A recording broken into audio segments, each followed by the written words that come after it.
saindo lá fora e a casa inteira só pra gente.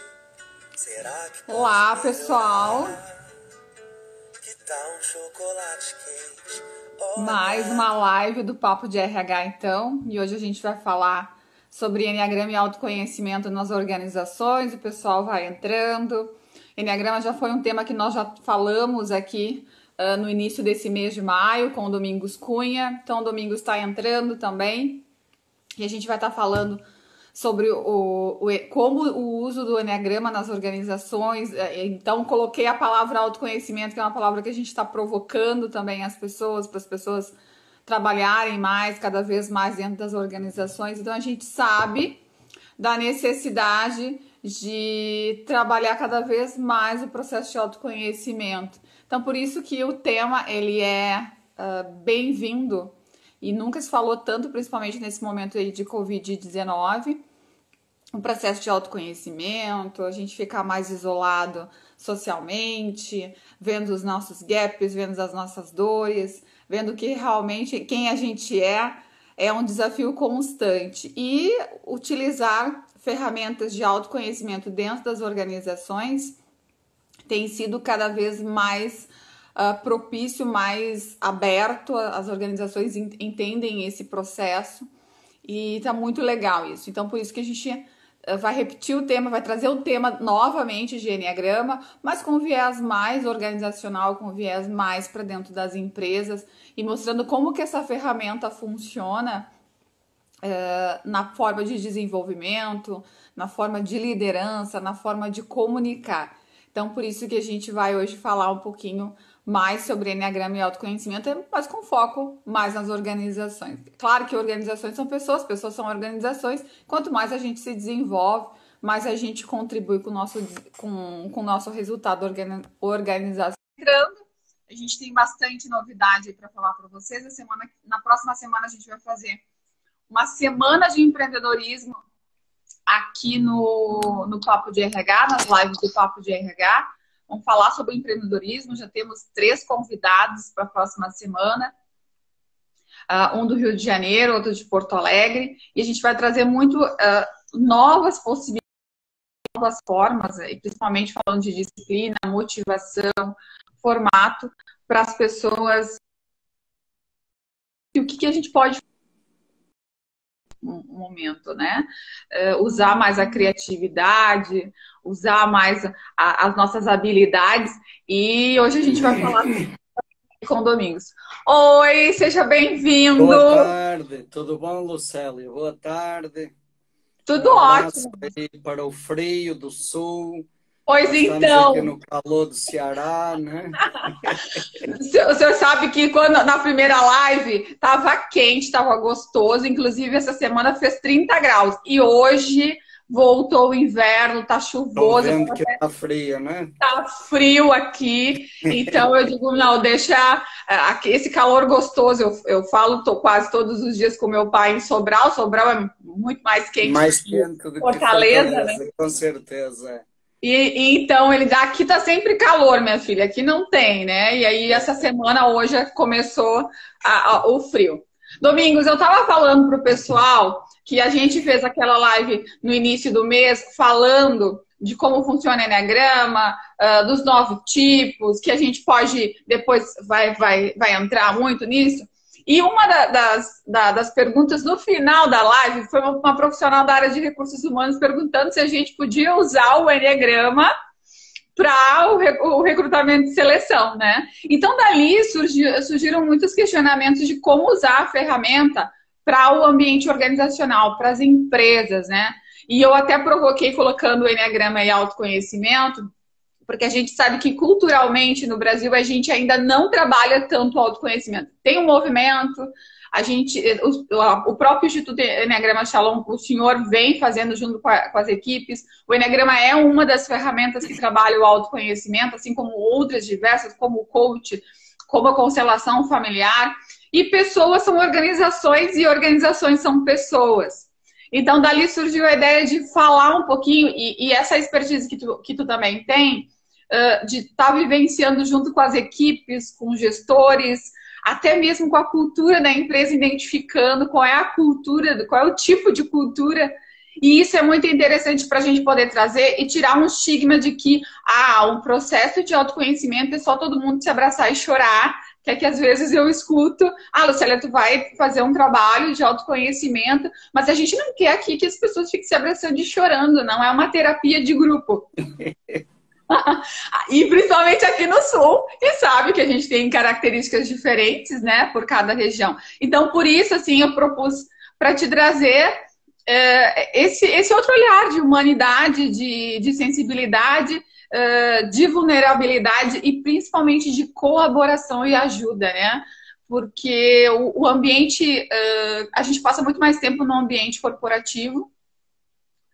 E agora, por mais que estejamos nessa parte de home office ainda, eu estou envolvida com o meu trabalho, muito mais. Estou tentando separar algumas coisas, mas a gente sabe que o trabalho é uma inclusão social e que a gente vive muito mais para ele, parte do nosso tempo. Então, como trabalhar com pessoas que são diferentes e que a gente precisa, uma empresa precisa chegar no resultado e é tão desafiador. Então, assim, eu queria que o senhor trouxesse um pouquinho o olhar da ferramenta dentro da organização nesse momento, assim. O que o senhor tem vivenciado da ferramenta dentro das organizações? Está sendo aceito? Não está sendo aceito? Quais são os resultados que o senhor está vendo? Que bom, muito bem. Então é um tema muito interessante e muito oportuno, né? E realmente nós temos tido experiências muito bonitas em diversas áreas de aplicação e especificamente nesse ambiente organizacional. E eu gostaria de começar, Lucélia, lembrando uma frase da Grécia Antiga, lá da filosofia grega, né? 5 séculos antes de Cristo. Um pensamento que diz assim: quem pensa a curto prazo cultiva cereais. Quem pensa a médio prazo planta árvores. E quem pensa a longo prazo desenvolve pessoas. E isso era verdade há 2500 anos e se torna cada vez mais verdade hoje. Quem pensa a curto prazo cultiva cereais porque daqui a 3 meses já colhe. Quem pensa a médio prazo vai plantar árvores, daqui a poucos anos colhe fruta. Agora quem pensa a longo prazo vai desenvolver pessoas. E eu também lembro uma outra ideia que eu achei muito interessante. Há pouco tempo, conversando com um gestor de uma grande empresa no Brasil, ele estava muito admirado porque tinha participado de umas palestras lá no Vale do Silício, né?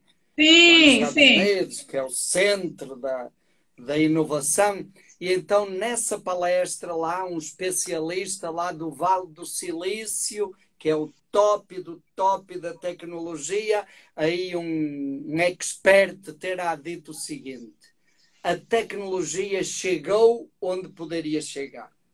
Agora o desafio é investir em pessoas. Fantástico, não é? Sobretudo dito por esse povo da área da tecnologia. Sim. E você que trabalha nessa área sabe, dizem que as pessoas são contratadas nas empresas, elas são contratadas pelo currículo, pelas habilidades, pela formação técnica, né? Pela experiência.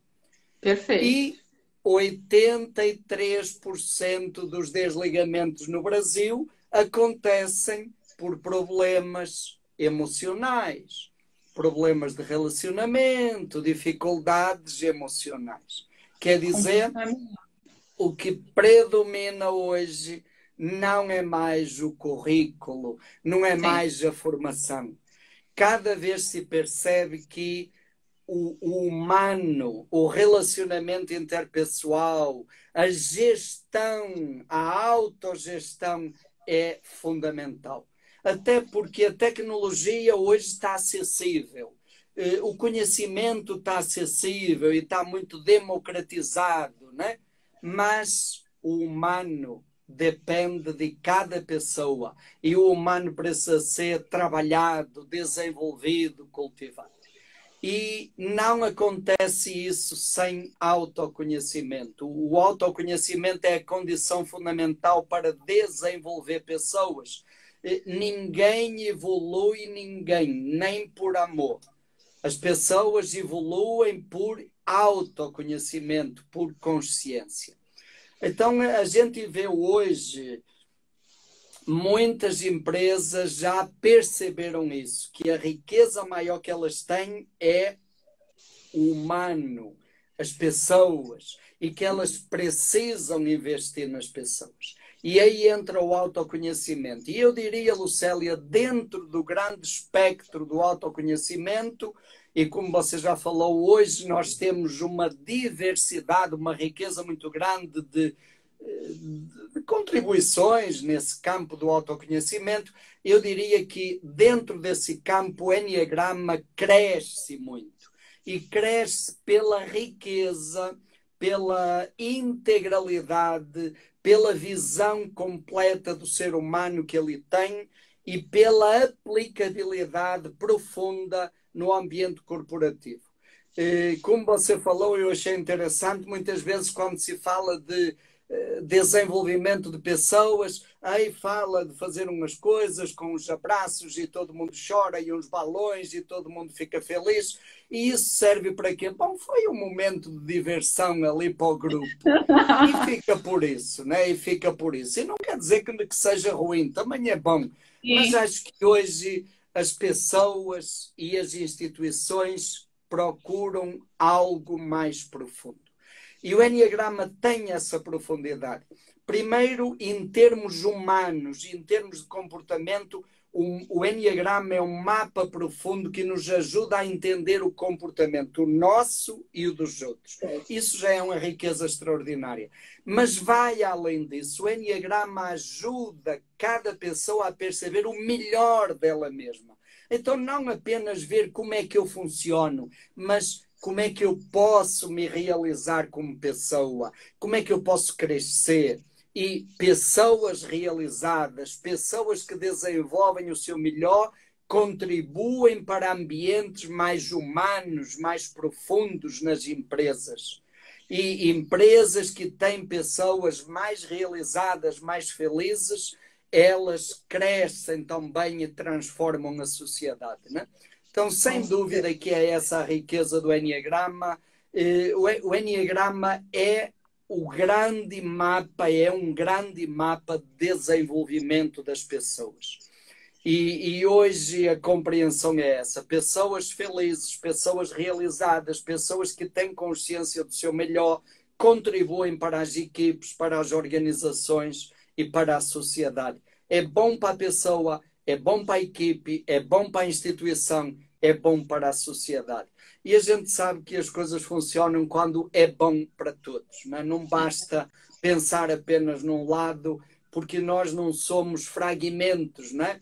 Não dá para trabalhar apenas a pessoa técnica, não dá para trabalhar apenas a pessoa que se relaciona. A pessoa é um todo. E o Enneagrama olha essa integridade do ser humano, né? Uma visão holística do ser humano.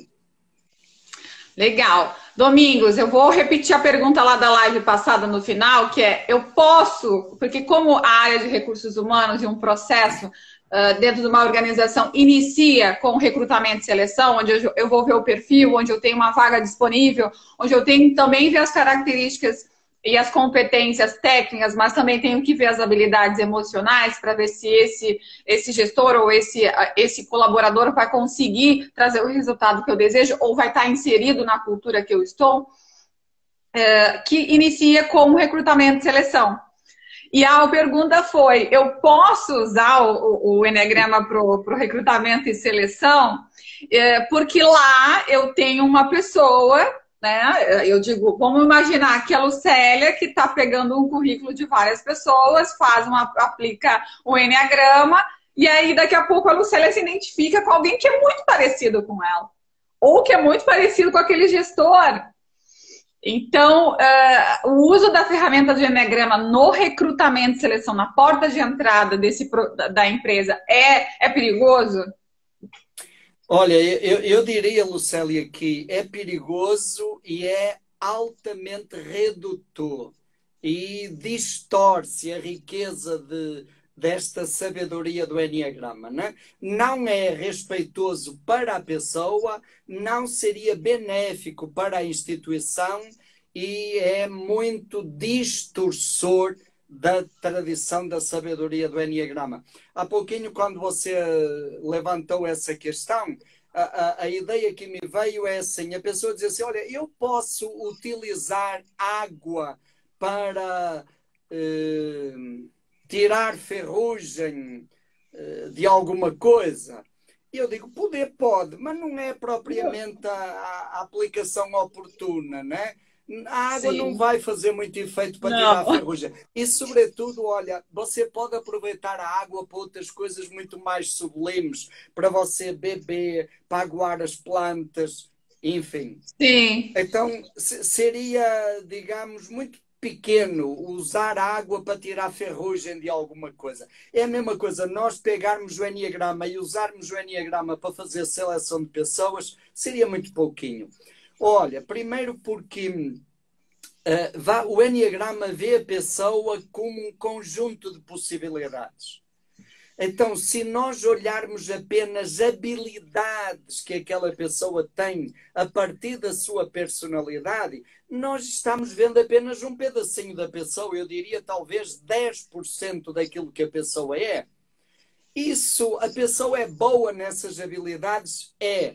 Mas se nós selecionarmos a pessoa por essas habilidades, ela vai continuar reduzida a isso, reduzida à personalidade. Ela não vai desenvolver o melhor dela mesma. E outra coisa, olha, a grande questão não é, eu pego, por exemplo, uma pessoa tipo 1, que tem habilidades de organização, de disciplina, de processo, de fazer as coisas bem feitas, de perceber o que falta, o que está errado, controle de qualidade, e você se encanta e diz, opa, seria ótimo para determinado setor da empresa. Tá bom, mas a grande pergunta é, essa pessoa é uma pessoa humanamente madura ou não? Porque você pode selecionar uma pessoa baseada nessas habilidades, mas humanamente é uma pessoa imatura que vai criar problemas na equipe. Isso vai ser bom para quem? Para ninguém. Eu, uma vez, Lucélia, eu estava em Goiânia fazendo um trabalho e recebi uma ligação de uma pessoa de São Paulo. Eu não conheço a pessoa, ela deve ter tido acesso ao meu contato e disse assim, olhe, eu estou ligando porque eu queria que o senhor me desse uma dica. Eu sou coordenadora do setor de RH de uma empresa e eu estou precisando selecionar a secretária, uma pessoa para a função de secretária do diretor. E o diretor, ele já fez Eneagrama, é tipo tal. Então eu queria que o senhor me desse uma dica, qual seria o tipo ideal da secretária para trabalhar com esse diretor que é tipo tal. E eu respirei fundo e disse, olha minha senhora, escolham a pessoa que seja tecnicamente competente para a função de secretária e que seja humanamente madura, minimamente madura. Aí ela não entendeu. Ela disse, pois é, mas eu estava querendo é que o senhor me dissesse o tipo do Eneagrama ideal. Aí eu respirei de novo e expliquei pausadamente, escolham a pessoa que seja tecnicamente competente e Sim. humanamente madura. Claro que ela não ficou satisfeita. Ela queria que eu lhe dissesse, escolha o tipo tal. Mas repare, eu não podia dizer isso. Por respeito à tradição do Eneagrama, eu não poderia dizer isso. E por respeito às pessoas e por respeito à instituição. Então, a riqueza do Eneagrama vai muito além disso. E eu diria, olha, o Eneagrama não é uma ferramenta de diagnóstico. Isso é muito pouquinho. O Eneagrama é, sobretudo, uma ferramenta de desenvolvimento. E aí é que está a riqueza. Uma das empresas onde eu tenho trabalhado e tem sido uma experiência muito bonita, é uma empresa do Espírito Santo, de Aracruz, e Metame. eu aprendo muito com eles, né? Cada vez que eu vou lá, eu volto emocionado. E uma das coisas bonitas que eu ouvi de um diretor foi assim: antigamente, quando uma pessoa entrava para a empresa e não correspondia, a gente substituía. Despedia, contratava outra. Depois nós percebemos que a gente gastava uma energia enorme em contratação, em treinamento, em investir. E a gente estava sempre em ciclos, recomeçando do zero. Aí nós começámos a optar por uma outra filosofia: desenvolver a pessoa. E hoje eles ficam felizes dizendo: olha, há 10 anos fulano, aquele fulano que está ali, que hoje é líder, é gestor, é encarregado disto ou daquilo, há 10 anos ele entrou para outra função que não tinha nada a ver com ele. E a gente foi investindo, foi desenvolvendo, e a pessoa hoje está feliz, e a contribuição para a empresa é enorme, e ele tem amor à empresa, se identifica com a empresa. Então, a riqueza do Enneagrama está aí. Eu diria que, olha, o grande valor do Enneagrama é desenvolver pessoas, ajudar a pessoa a perceber quem ela é, quais são as potencialidades que ela tem e quais são as sombras que ela precisa trabalhar. Sim. Segundo, desenvolvimento de lideranças. É outra área fantástica. Como desenvolver a liderança. Sim. E é importante perceber outra coisa que você sabe bem: nós ainda temos muito aquele mito de que há pessoas que nasceram líderes e outros não. Isso é uma ideia do tempo da monarquia para justificar que uns tinham sangue azul e outros não. Sim. É bonito. É perceber que cada pessoa tem um estilo diferente de liderança. E qual é o melhor? É o estilo de liderança trabalhado, amadurecido. Cada estilo de liderança traz uma contribuição única para a equipe. Exato. Então o Enneagrama ajuda demais nisso. Outra área, trabalha em equipe. Trabalha em equipe. Perceber o lugar e o valor de cada pessoa dentro da equipe. Qual é a contribuição única que cada pessoa traz para a equipe? Outra área, comunicação. Comunicação é outro desafio enorme.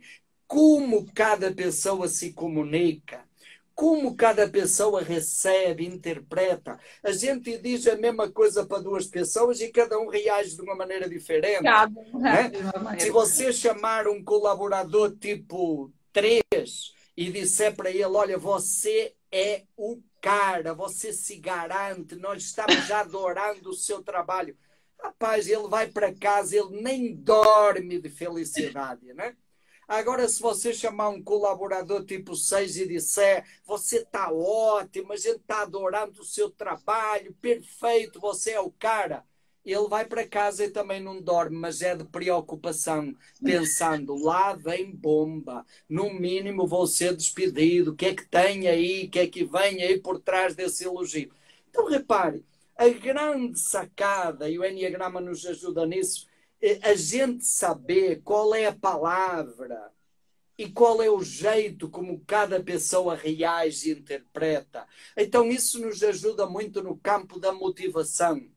O Enneagrama me ajuda a ajudar a perceber qual é a palavra certa para motivar cada pessoa, como ajudar cada pessoa a desenvolver o seu melhor e a contribuir com o melhor para a equipe. Isso é uma riqueza extraordinária. Eu diria a riqueza do Enneagrama está aí. Outra área também que você já levantou é, além do trabalho de pessoas, o Enneagrama também ajuda a identificar e a desenvolver a cultura da empresa. Assim como nós podemos identificar, cada pessoa identifica: olha, eu sou tipo 6, ou tipo 8, ou tipo 9, a gente pode também, à luz do Enneagrama, identificar a cultura de uma empresa, de uma instituição. E isso, do mesmo jeito, ajuda a entender potencialidades e sombras, desafios dessa empresa.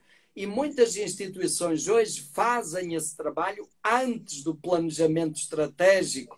Aí é fundamental depois, olha, o planejamento estratégico flui com uma clareza fantástica. Porque o Enneagrama nos dá esse mapa preciso para onde ir, como caminhar, como equilibrar, como desenvolver o melhor. E aí, repara, quando a gente trabalha pessoas e trabalha a instituição também, e há uma clareza das pessoas e da instituição, há um nível de consciência, as coisas fluem, que é uma beleza, né? E aquilo que a gente ouve de pessoas, de indivíduos que participam dos nossos cursos e dizem a minha vida se divide entre antes e depois do Enneagrama, a gente também ouve das instituições. Eu escuto, olha, de várias instituições, organizações, tanto empresas particulares como órgãos públicos, né, que dizem, olha, a vida da nossa instituição se divide entre antes e depois do Enneagrama. Eu escuto isso, por exemplo, lá na Justiça do Tocantins, onde há 4 anos a gente vai fazer trabalho com os magistrados e os servidores, e eles dizem isso, mudou a nossa instituição. E eu escuto isso no Sebrae, eu escuto isso nessa empresa, na Imetame, que são lugares onde a gente tem feito um trabalho de maior continuidade, já há 5 anos. As pessoas dizem isso, é antes e depois do Enneagrama. Né? Então, eu acho que é por aí. Tem uma amplitude de aplicações muito grande, não é? Com certeza, e faz toda a diferença. Acho que o senhor trouxe em função de quando a gente sabe a cultura, sabe com quem a gente está trabalhando e tem essa maturidade, esse processo de autoconhecimento, o resultado, o engajamento, a colaboração e a união flui muito mais, flui de uma forma leve e a gente consegue trazer o resultado que a organização precise e a sensação é de autorrealização também. Exato. É bom para os dois lados, né? Nós, ultimamente, um trabalho que nós temos feito muito assim no ambiente corporativo é um trabalho chamado Valorizando o Valor. Olha só. E esse trabalho nasceu lá nessa empresa do Espírito Santo a partir da intuição do dono da empresa. Ele teve uma intuição e disse, olha, a gente já vinha fazendo trabalho de Enneagrama, é uma empresa que atualmente tem 4.500 colaboradores, está fazendo uma transição para 6.000 e já mais de metade dos colaboradores participaram da base do Enneagrama, o ciclo introdutório, e então o pessoal abraçou a ideia, percebeu que era um caminho e o dono teve uma intuição assim, agora está na hora de nós trabalharmos liderança à luz do Enneagrama. Mas a gente tem que arrumar um novo jeito de trabalhar a liderança, porque essa maneira tradicional que a gente fez não deu certo. Então se virem. E jogou a batata aí para os diretores e eles jogaram para mim, né? E teve um diretor que disse assim, olha, como é que a gente trabalhava a liderança? A gente pegava o líder de cada equipe, juntava os líderes todos num treinamento e ensinava técnicas de liderança. Resultado. A gente estava jogando peso nas costas dos líderes.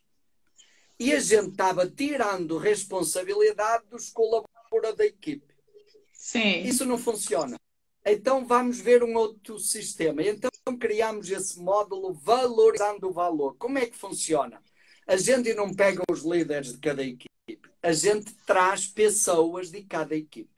O líder pode ser o colaborador, 2 colaboradores, o líder junto. Às vezes tem o líder, não tem colaborador. Às vezes tem colaboradores, não tem líderes. Tudo misturado. São pessoas e nós vamos trabalhar a pessoa. E então qual é o trabalho? Ajudar cada pessoa a perceber quais são os meus valores, as minhas habilidades, qual é o melhor de mim, aquelas coisas nas quais eu sou único, qual é a minha excelência. O que é que eu posso trazer como contribuição para a equipe? E aí, repara, nós estamos empoderando as pessoas. As pessoas estão tomando consciência do seu valor, de que elas são importantes para a equipe. Elas saem do curso. Eu me lembro de uma menina que dizia assim, eu cheguei aqui no curso sem saber porque é que eu estou nesta empresa. E eu saio daqui feliz, porque eu percebi qual é a minha contribuição. Uma outra experiência bonita, acho que talvez alguns casos ajudem, essa eu ouvi no Sebrae. No Sebrae a gente fazendo esse trabalho de valorizando o valor com uma equipe de um diretório regional do Sebrae, 11 pessoas, e então a gente falando do valor de cada tipo, e quando a gente falou dos valores do tipo 6, que o tipo 6 tinha uma intuição fora do comum, de perceber o que é bom, o que é certo, o que ajuda, de essa intuição para o que vai dar certo, o que não vai, que isso é a riqueza do 6. Aí o seu João tem mais de 60 anos. E o seu João, motorista dessa unidade do Sebrae, levantou o braço e disse: é verdade, eu sou tipo 6 e eu sempre senti isso. Eu estou no Sebrae há mais de 30 anos. Eu conheço melhor o Sebrae do que a minha casa. E eu sempre percebi isso. Às vezes, eu tenho uma ideia.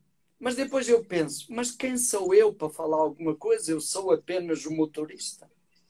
Às vezes eu vejo o povo se mobilizando para fazer uma coisa e eu penso, não vai dar certo. E não dá. Mas eu penso, mas quem sou eu para falar alguma coisa? Eu sou apenas um motorista. Mas que é verdade, e é essa coisa da intuição, é verdade. Só que eu não falo, nunca falei, porque eu achei que era coisa da minha cabeça. Ficámos por isso. 2 meses depois, a gente volta para continuar o trabalho. Quem é que vai pegar a gente no aeroporto? O seu João, que é o motorista do Sebrae. E então eu e as outras 2 pessoas da equipe notámos que o seu João estava diferente. Animado, falador, feliz, né? E ele diz, olha, eu estou tão feliz que vocês nem imaginam.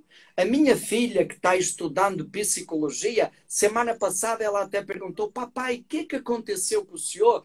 Aumentaram o seu salário no Sebrae? O senhor está tão feliz? Não, minha filha, é porque agora eu descobri o meu valor dentro do Sebrae. Que legal. Que Lá começamos o trabalho e a gente começou retomando as conclusões dos 2 meses antes. Acho que caímos, né? Não, eu tô te ouvindo. Tu tá me ouvindo? Tá me ouvindo?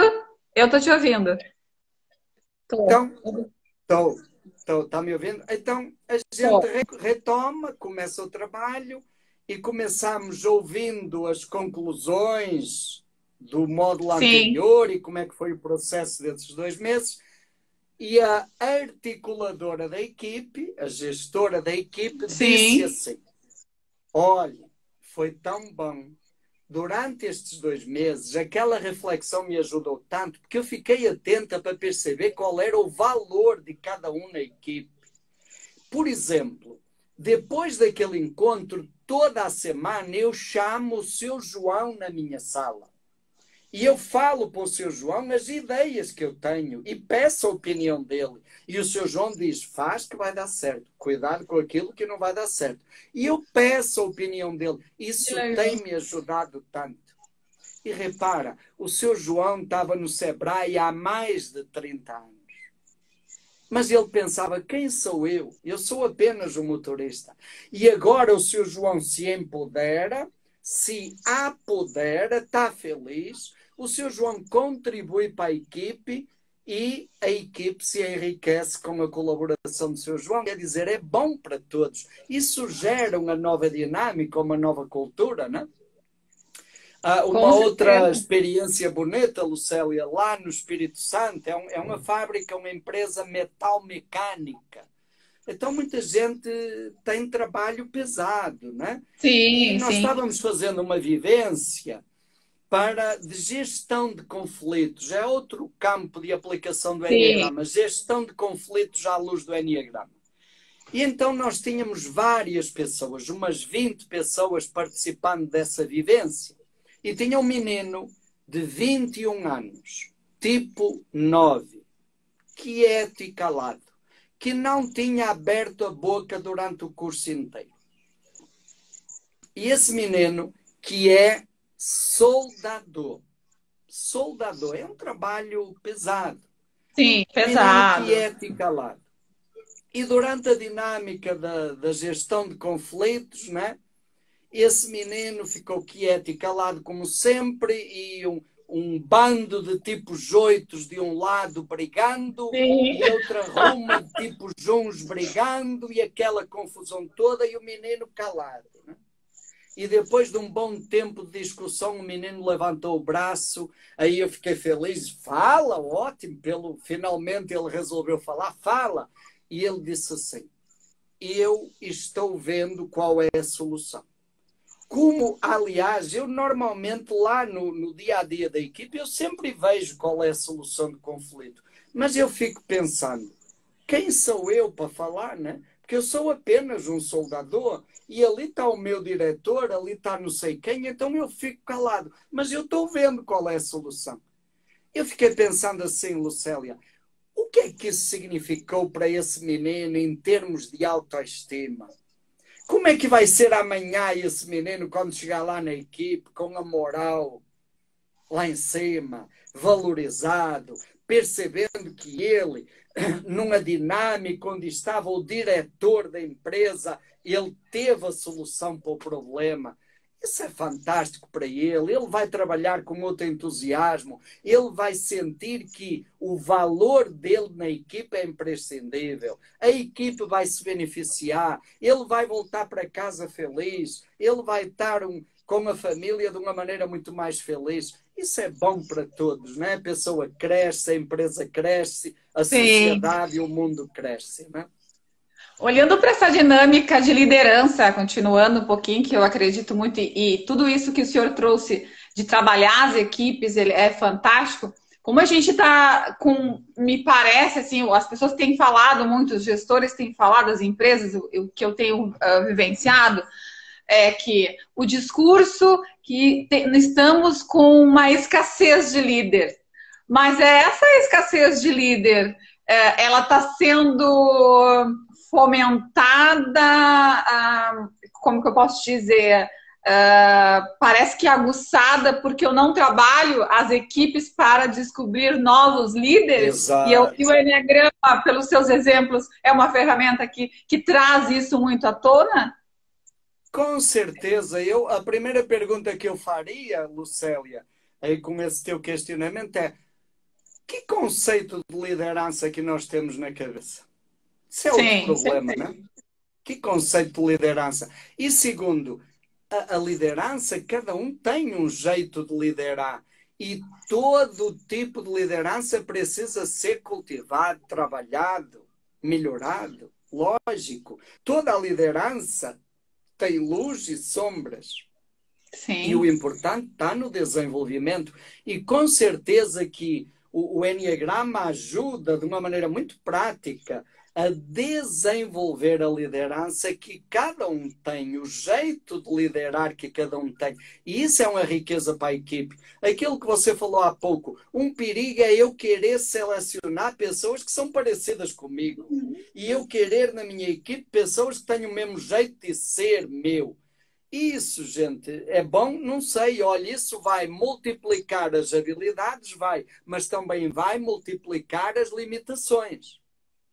Agora, quando nós percebemos que cada pessoa tem um tipo de liderança e que não existe melhor ou pior, e que o ideal é que nós tenhamos numa equipe todos os traços, todos os tipos, todos os jeitos de liderar, isso é que vai dar uma liderança mais inteira. Então nós vamos desenvolver pessoas, né? E isso vai ser uma riqueza extraordinária. Aquele cara famoso das inteligências múltiplas, né? O Howard Gardner, ele dizia numa entrevista, ele dizia que uma pessoa que seja humanamente imatura nunca será um bom líder. Sim. Uma pessoa humanamente imatura nunca será um bom líder. Aí o jornalista perguntou, mas fulano, isso não é verdade. Eu conheço pessoas que humanamente são imaturas, são até antiéticas e se deram bem como líderes. E o cara respondeu assim, durante algum tempo. Não se mantém, não se sustenta. não se Não se mantêm, sustenta. não sustentam, não mantêm um bom relacionamento com a equipe.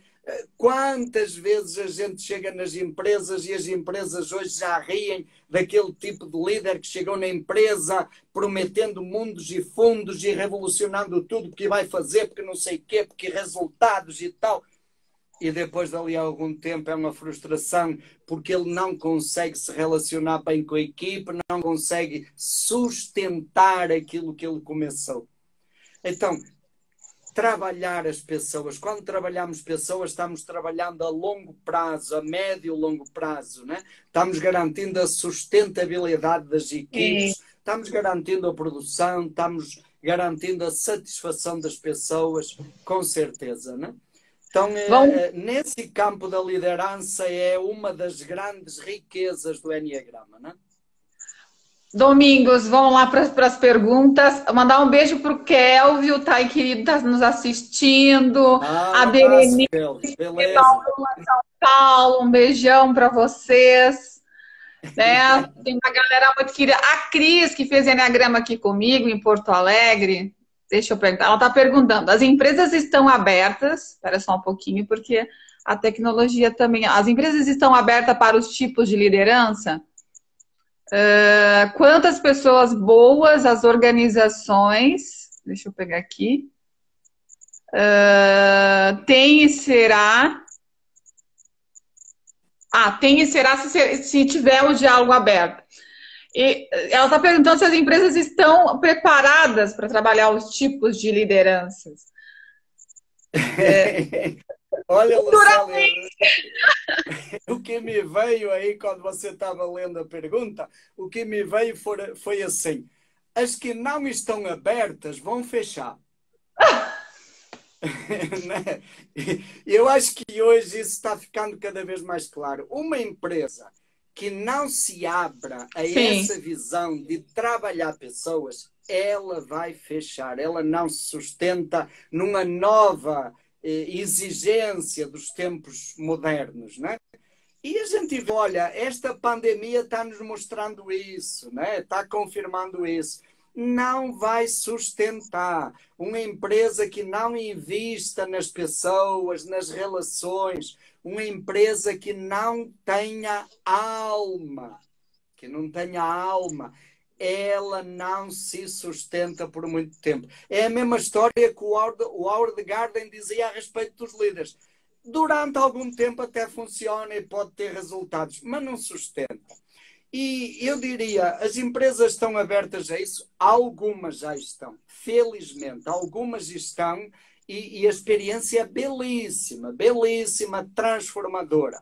Como, por exemplo, eu falo das experiências que eu tenho mais significativas, por exemplo, com o Sebrae aqui, com instituições como a Justiça do Tocantins, essa empresa, Imetama, em Aracruz, no Espírito Santo, a gente vê uma mudança fantástica. Todas as pessoas percebem a mudança, né? Todas as pessoas percebem, como indivíduos e como equipes e como instituição, né? E lentamente eu acredito que a tendência será essa. Lentamente as pessoas vão perceber isso e vão perceber que precisam investir nisso. Não dá para deixar isso à margem, né? É verdade. A Ana está perguntando: todos desenvolvem liderança? Porque geralmente procura-se líderes proativos. Pois é, depende. A gente tem muito aquela ideia que o líder é o tratorzinho, né? Esse é um Sim, tipo de liderança, né? É um tipo de liderança que tem habilidades e que tem problemas. O líder tratorzinho, ele é inovador, ele enfrenta desafios, mas ele também atropela pessoas se não for trabalhado. Mas repare, tem outros tipos de liderança. Sei lá, a gente vai pegar, por exemplo, uma pessoa que no Enneagrama se identificou com o tipo 5. E nessa visão tradicional, conservadora, fechada de liderança, a gente vai dizer, mas o 5 não é esse tipo de líder. Bom, não é o líder tratorzinho, mas é o líder inovador, que tem conhecimento, que tem uma visão sistémica, que é capaz de enxergar novas possibilidades, que é capaz de reunir conhecimentos que permitem saltos. Ora, isso não é uma liderança importante numa equipe, numa empresa. A gente pega, por exemplo, uma pessoa tipo 4, que diz, mas o 4, como é que é a liderança do 4? Olha, o líder 4 tem inovação, qualidade, beleza, requinte, capacidade de fazer novo e de fazer diferente, capacidade de colocar uma marca registrada naquilo que faz. Isso não é importante para uma equipe, para uma empresa? Sim. O tipo 6, já porque o tipo 6 é tímido, é inseguro, mas o tipo 6 tem uma intuição fantástica, absolutamente certeira, inovadora, pensa fora da caixinha. Isso não é importante? Então, repara, quando nós começamos a ver a riqueza, o viés, o estilo de liderança de cada tipo, a gente vai ver como todos têm uma contribuição fantástica, né? E esse trabalho que eu falei de valorizando o valor se baseia nisso, né? É muito claro, as pessoas experimentam isso ali na prática, elas percebem que não existe líder melhor ou pior, que não existe estilo melhor ou pior, que cada um tem o seu estilo, que cada um precisa se trabalhar para contribuir com o melhor das suas habilidades para a equipe, para a instituição. Né? Estou lhe ouvindo, congelou um pouquinho a tela, mas estou lhe ouvindo, nós estamos ouvindo aqui o senhor, tá? Tá. Então eu acho que isso é uma nova visão, é um novo horizonte no trabalho de lideranças, né?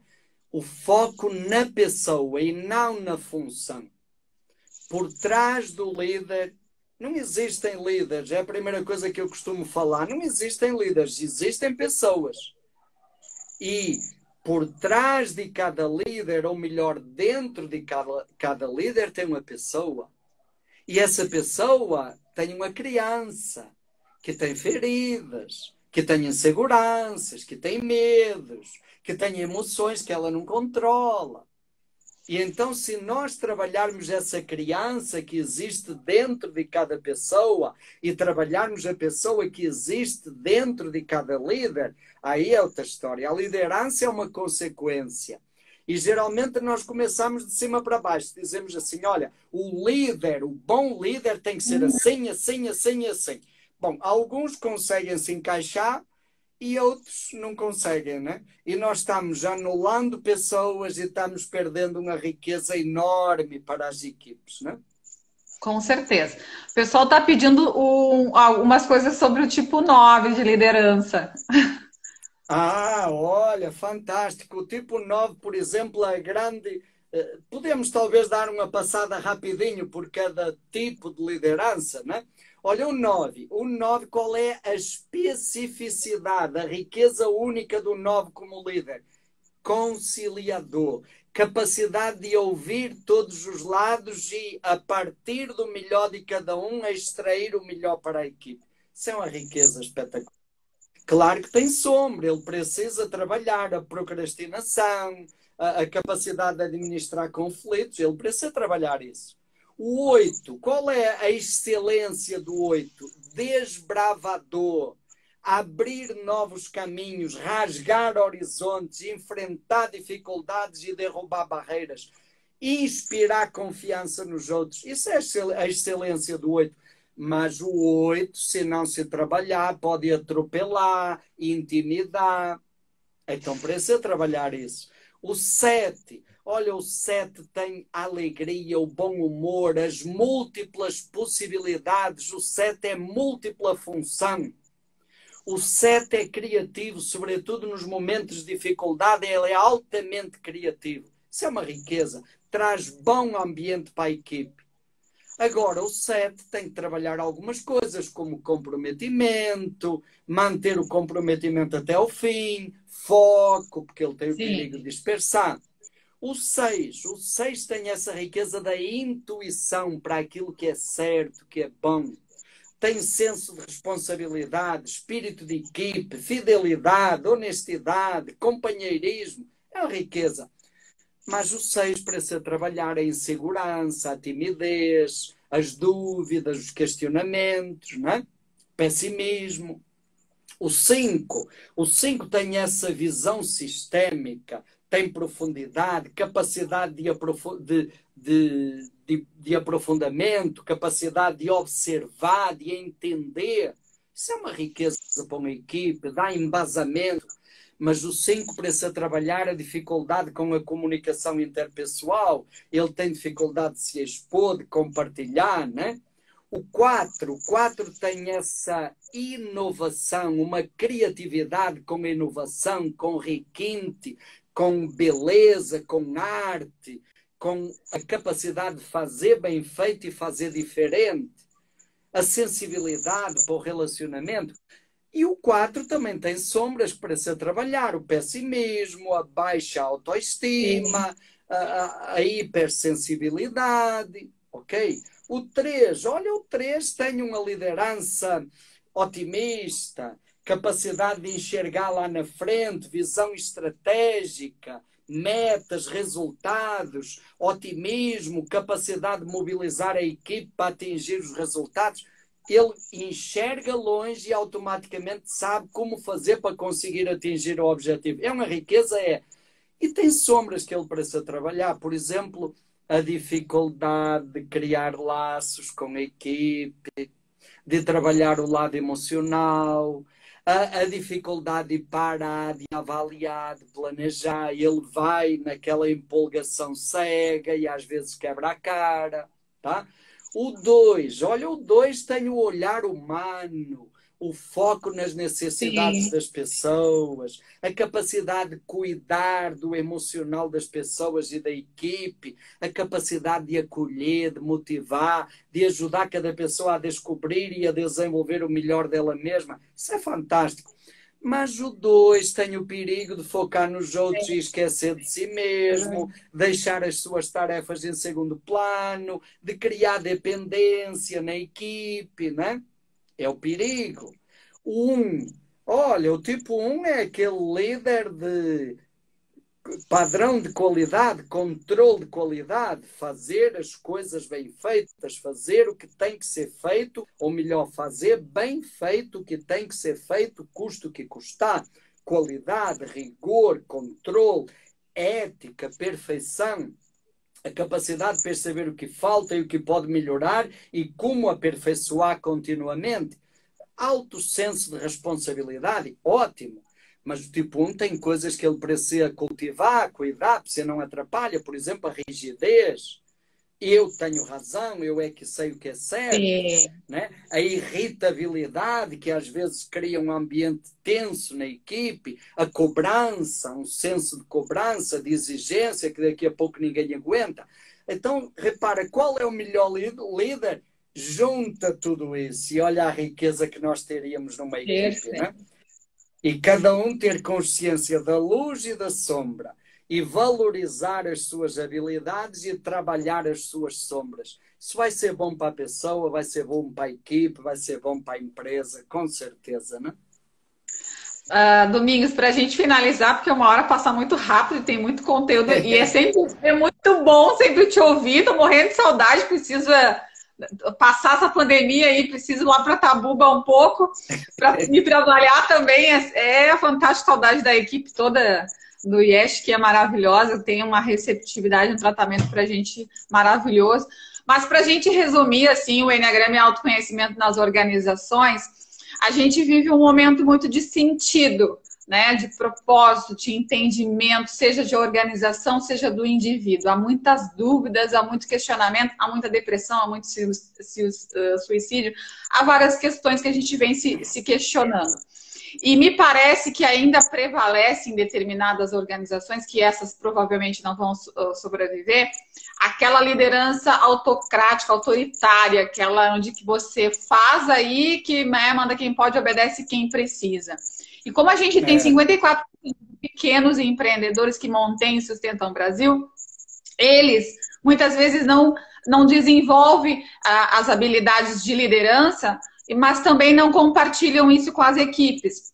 E o que tu tem trazido de vivência é que quando eu coloco todo mundo, e não só vou enaltecer a liderança, que é mais importante, que tem um salário diferenciado, que tem um cargo, que tem as suas responsabilidades, de cada um com o seu cargo, não é mais importante do que a equipe, nem a equipe é importante mais do que o líder. Então tem um todo. Quando eu faço isso, eu descubro as potencialidades. E isso, nas organizações, onde tem as características de ainda deste poder, dessa liderança autocrática, autoritária, parece uma ameaça.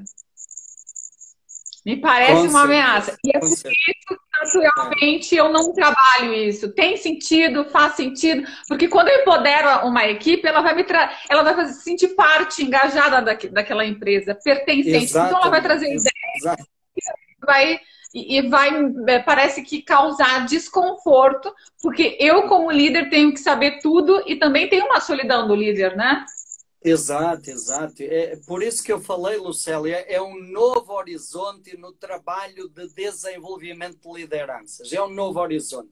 Olha, por exemplo, nessa empresa lá do Espírito Santo, é interessante porque na mesma turma, no mesmo curso, nós temos o dono da empresa e temos o caldeireiro ou o soldador. E eles participam de igual para igual. Estamos desenvolvendo, isso é fantástico, não é? Outra coisa... Nesse módulo de valorizando o valor, a gente ajuda cada pessoa a perceber que dentro dela tem 3 espaços a partir de onde pode fluir a liderança dela. Tem o espaço da personalidade, que são os padrões inconscientes. Tem o espaço do estresse, quando está bem. E tem o espaço da essência, quando ela está bem. E então a gente ajuda a pessoa a perceber, olha, no meu dia a dia na equipe, a partir de onde flui a minha... E dentro disso surgiu uma ideia de colocar lá na entrada da empresa, eles estão implementando isso, um símbolo do Enneagrama com perguntas para cada pessoa na hora que chega se perguntar onde é que eu estou? Eu estou no meu modo personalidade, de estresse ou estou no modo de segurança? E isso, naturalmente, ajuda a pessoa a tomar consciência e a mudar. E até vai ter 3 botões, um amarelo da personalidade, um vermelho do estresse e um verde da essência, para a pessoa dar a tomar proposta para o dono. Sim. Ele disse, beleza, boa ideia, mas eu quero mais. Eu quero que na hora...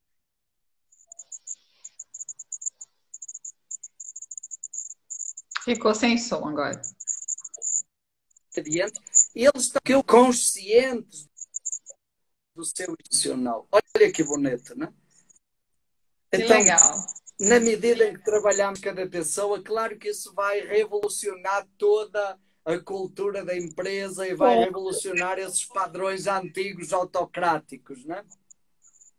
Que a gente pegue esse case de sucesso e consiga multiplicar aí para as organizações, porque realmente, após pandemia, vai permanecer as marcas, instituições que realmente valorizaram o capital humano e entendem que para sobreviver ou para dar continuidade a qualquer negócio, só depende das pessoas, não tem... Seja o meu cliente interno, seja o meu cliente externo. Então, a experiência com um ser humano, com a humanidade, é que vai fazer toda a diferença.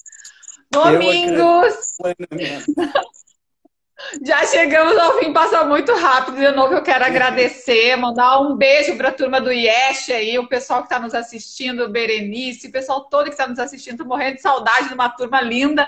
A gente tem os grupos aí do WhatsApp que a gente mantém contato. É uma família, para quem entra para o IESH, para quem faz os cursos, as formações, enfim, é uma família muito carinhosa. E que a gente fortalece muito os nossos laços. Então, todo o nosso respeito, meu carinho, assim. Espero que o senhor venha a Porto Alegre. Eu sei que a sua agenda sempre é muito complicada, mas trazer o senhor de novo para Porto Alegre, pelo menos para o nosso churrasco aqui, para o nosso ambiente. Bem-vindo. Costela, né? Costela. Sempre bem-vindo. É verdade. E eu também, até o Ceará, que já é a minha segunda casa, a minha família também está aí, e eu sinto bastante saudade, e é um processo que a gente precisa sempre estar se renovando para ter energia para continuar o nosso trabalho com a excelência. Muito bem, muito obrigado, foi ótimo, é sempre muito bom este papo, obrigado, um abraço. A gente está lançando aí um curso de Enneagrama online chamado Enneagrama da Transformação. Podem acompanhar pelas nossas redes sociais. Em breve teremos informações concretas de como participar. Um grande abraço, muito obrigado e até a próxima. Tá bom, obrigada. Tchau.